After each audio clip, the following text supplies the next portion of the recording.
નમસ્કાર વિદ્યાર્થી મિત્રો, હવે આપણે જોઈએ દાખલા નંબર 14 પી શરતી એફ શોધો.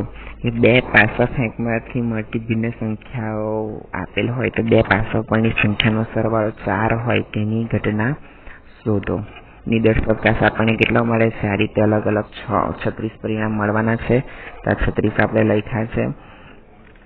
હવે આપેલ હોય તે પછીનું જે હોય તેની આપણે વાત કરીએ તો સંખ્યાઓનો સરવાળો કેટલો હોય? 4.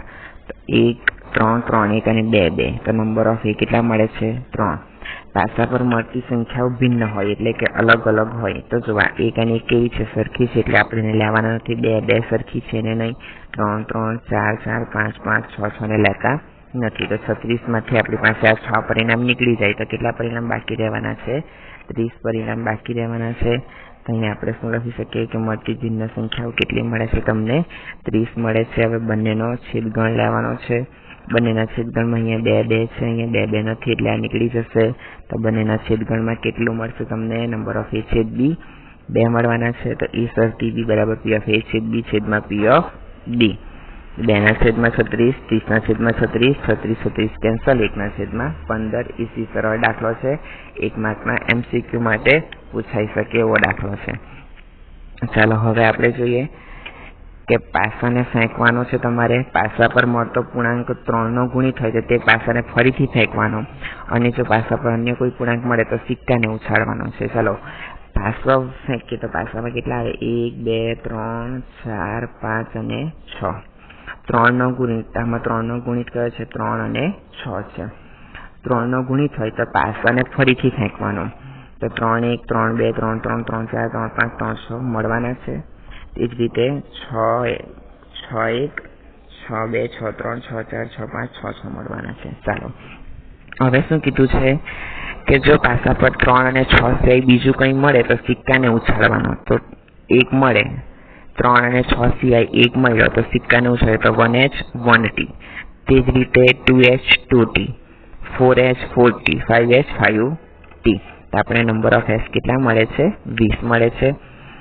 ઘટના એ સિક્કા પર કાંટો હોય. સિક્કા એમાં શું કીધું છે કે પાસા પર ઓછામાં ઓછા એક વખત પૂર્ણાંક 3 મળે તેમ આપેલ હોય તો સિક્કા પર કાંટો મળે તેની શરતી સંભાવના શોધો.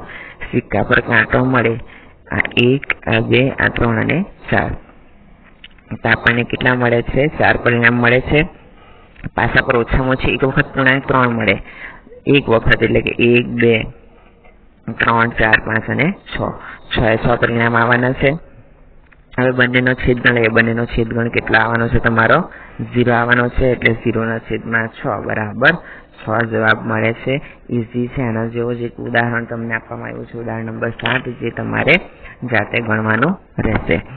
હવે આપણે આગળ MCQ ની વાત કરીએ કે પી ઓફ એ આપ્યા છે, પી ઓફ બી આપ્યા છે, એ શરતી બી તમારે શોધવાના છે. તો સૂત્ર મૂકે પી ઓફ એ છેદ બી ના છેદમાં પી ઓફ બી. તો પી ઓફ બી ની કિંમત કેટલી છે? 0. છેદમાં કોઈ પણ દિવસ 0 આવતા નથી. છેદમાં 0 હોય તેને શું કહેવાય? અવ્યાખ્યાયિત તરીકે ઓળખવામાં આવે છે.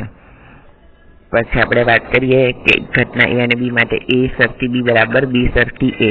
બંનેનું સૂત્ર લખીએ આપણે. તો અહીંયાથી પી ઓફ એ છેદ બી, પી ઓફ એ છેદ બી જતા રહ્યા તો શું મળે છે? પી ઓફ એ બરાબર પી ઓફ બી.